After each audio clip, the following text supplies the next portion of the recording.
Hello trader, आपका हमारे YouTube channel trader रहने में स्वागत है। दोस्तों, जैसा कि आज मैं यहाँ बात करने वाला हूँ निफ्टी और बैंक निफ्टी के बारे में। सबसे पहले बात करते हैं निफ्टी के बारे में, जो कि यहाँ पे निफ्टी का जो हाई 26,400 के आसपास बना हुआ था, वहाँ से निफ्टी जो है कंटिन्यू गिरा और थोड़ा सा हल्का सा पुल बैक दिखाया, फिर गिरा, उसके बाद फिर हल्का सा पुल बैक आया, फिर गिरा। लेकिन सबसे इम्पॉर्टेंट बात आप लोगों को यहाँ पे देखने को मिलेगी कि जो निफ्टी है वो यहाँ से गिरा, एक लो बनाया, फिर हल्का सा हाई बनाया, फिर लो बनाया, हाई बनाया।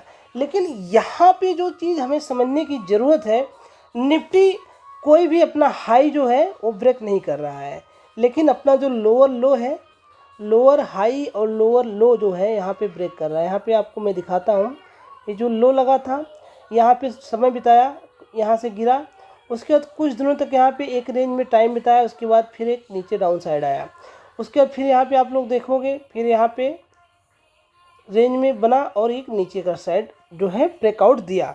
यहाँ पे जो इसका सपोर्ट था, उस सपोर्ट के आसपास ही काफ़ी दिनों तक एक रेंज में घूमता है और उसके बाद उसका ब्रेकआउट होता है। यहाँ पे आप लोग देखोगे यहाँ ब्रेकआउट हुआ, फिर जो है नीचे आया है। अगर निफ्टी को ऊपर जाना होता तो 24,400 का लेवल यहाँ पे ऊपर की साइड ब्रेक करता और निफ्टी ऊपर जाता। यहाँ पे मैंने आप लोगों को बताया है कि अगर निफ्टी एक रेंज में घूम रहा है, जैसे यहाँ पे सपोर्ट डेट की अभी जिस 23,000 जो आज की क्लोजिंग हुई 23,349 की क्लोजिंग यहाँ पे हमें देखने को मिली है निफ्टी में। तो अगर यहाँ पे कुछ दिनों तक निफ्टी अगर टाइम बिताता है, या तो ऊपर का लेवल ब्रेक करता है या तो नीचे का लेवल ब्रेक करता है। तो अगर ऊपर का करेगा तो हमें ऊपर जाने की संभावना है, लेकिन अगर निफ्टी को ऊपर जाना है तो 23,800 जैसा कि मैंने बताया था और 24,000 का जो लेवल है, 24,400 का जो लेवल है उसको ब्रेक करना पड़ेगा।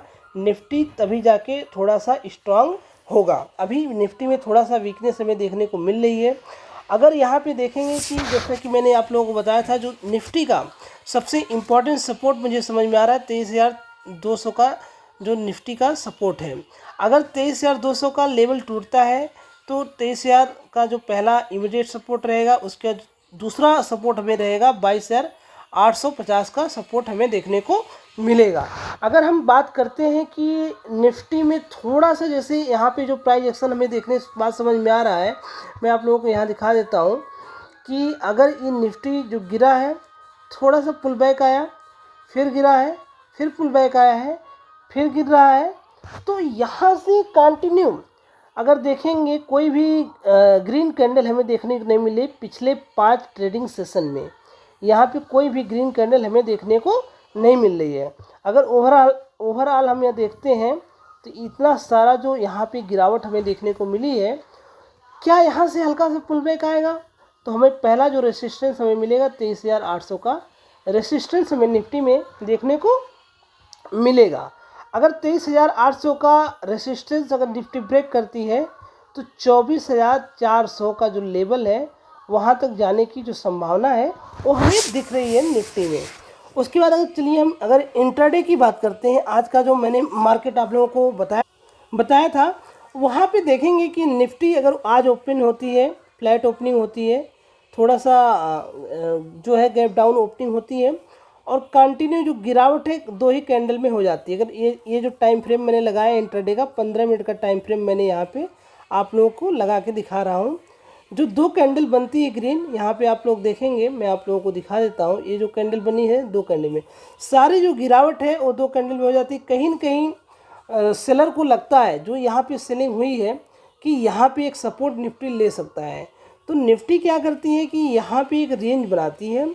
अगर रेंज जो जैसा कि अगर ये रेंज बनाया है, अब इसका या तो मार्केट निफ्टी जो यहाँ पे कहीं पे ओपन होती है, लेकिन अगर 3 कैंडल 5-5 मिनट की 3 कैंडल एक ही जगह अगर टाइम बिताती है, जिस साइड भी ब्रेकआउट होता है, क्योंकि ये रेंज बहुत ज़्यादा बड़ा नहीं है, ये 23,300 मतलब 100 पॉइंट के आसपास का जो है रेंज हमें समझ में आ रहा है यहाँ पे।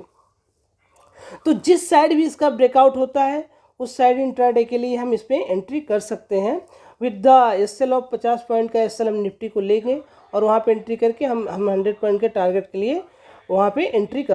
चलिए समझते हैं कि इंट्राडे का जो पहला सपोर्ट रहेगा वो क्या रहेगा। पहला सपोर्ट हमारा ये निफ्टी में हमारा रहेगा 23,200 का। ये जो 23,002 का सपोर्ट हमें देखने को मिले, अगर ब्रेक डाउन होता है, अगर नीचे ब्रेक डाउन करती है निफ्टी, तो पहला जो हमारा सपोर्ट रहेगा 23,200 का रहेगा, दूसरा सपोर्ट रहेगा 23,150 का, और तीसरा सपोर्ट रहेगा 23,050 का। 23,050 का सपोर्ट हमें देखने को मिलेगा निफ्टी में। जो लोग इंट्राडे अगर करते हैं तो निफ्टी में ये अपना डाउन साइड के लिए टारगेट बना सकते हैं। अगर अप साइड अगर निफ्टी को जाना होगा, जैसे थोड़ा सा क्रूशियल लेवल आ गया है, तो अप साइड इतना आसानी से निफ्टी नहीं जाएगा। जैसा कि मैंने आप लोगों को बताया है कि निफ्टी को अगर ऊपर जाना है तो 23,800 का लेवल ब्रेक करना पड़ेगा। चलिए हम बात करते हैं बैंक निफ्टी के बारे में। बैंक निफ्टी भी देखने को जैसा कि यहाँ पे समझ में आ रहा है कि आज एक ही रेंज में ये भी घूमता हुआ, क्योंकि यहाँ पे मैंने आप लोगों को बताया था कि 49,685 का जो सपोर्ट मैंने यहाँ पे ड्रा किया हुआ है, वो उसी को सपोर्ट यहाँ पे आप लोगों को देखने को मिला था। मैंने बताया था back to back 3 green candle बनी हुई है। उसके बाद थोड़ा सा आज नेगेटिव था बैंक निफ्टी, लेकिन काफ़ी ज़्यादा इसमें कवरेज आया है। अगर बैंक निफ्टी 49,500 का लेवल ब्रेक करता है तो हमें और डाउनफॉल देखने को मिलेगा। अगर हम इसको इंट्राडे चार्ट पे बात करते हैं, 15 मिनट के टाइम फ्रेम में बात करते हैं, तो यहाँ पे जो गिरावट है वो सारी 2 कैंडल में हुई है। 15-15 मिनट की कैंडल, यहाँ 1-2 कैंडल में सारी गिरावट होने के बाद बैंक निफ्टी जो रिकवर करने की पूरी कोशिश किया और रिकवर भी किया था, लेकिन थोड़ा सा यहाँ पे सेलिंग प्रेशर देखने को मिला। उसके बाद जो बैंक निफ्टी है वो एक ही रेंज में पूरा दिन घूमते रहा है, और इसमें थोड़ा सा ये समझ में आ रहा है कि 49,685 का जो इम्पोर्टेंट सपोर्ट है, क्या ये ब्रेक करेगा। अगर ब्रेक करेगा तो यहाँ से 1000 पॉइंट का और डाउनफॉल हमें देखने को बैंक निफ्टी में मिल सकता है।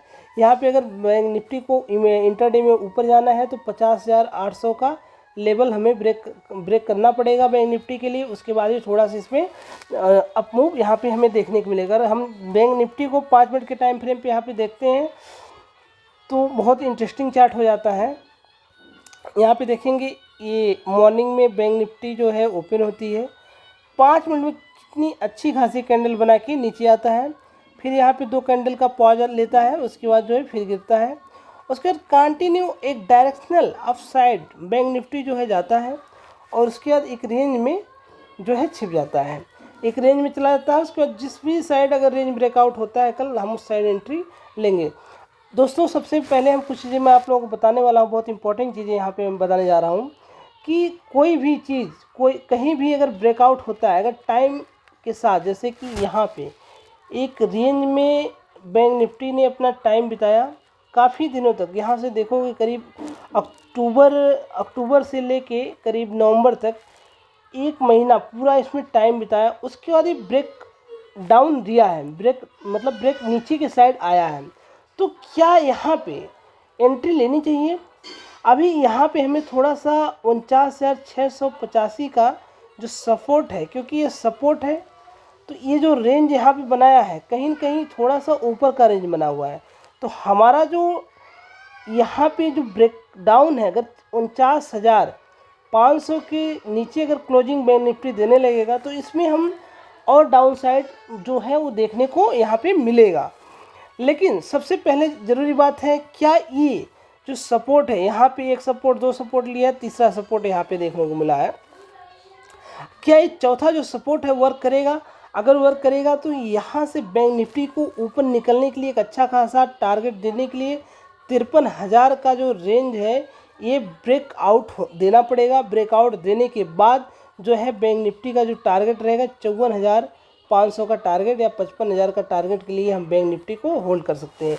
फ्रेंड्स, यहाँ पे कोई भी बाई और सेल की रिकमेंडेशन नहीं दी जाती है, और अगर आप लोगों को हमारी वीडियो अच्छी लगती है तो ज़रूर उसको लाइक करिए, शेयर करिए और सब्सक्राइब करिए। बहुत बहुत धन्यवाद दोस्तों, मिलते हैं कहीं नेक्स्ट वीडियो में।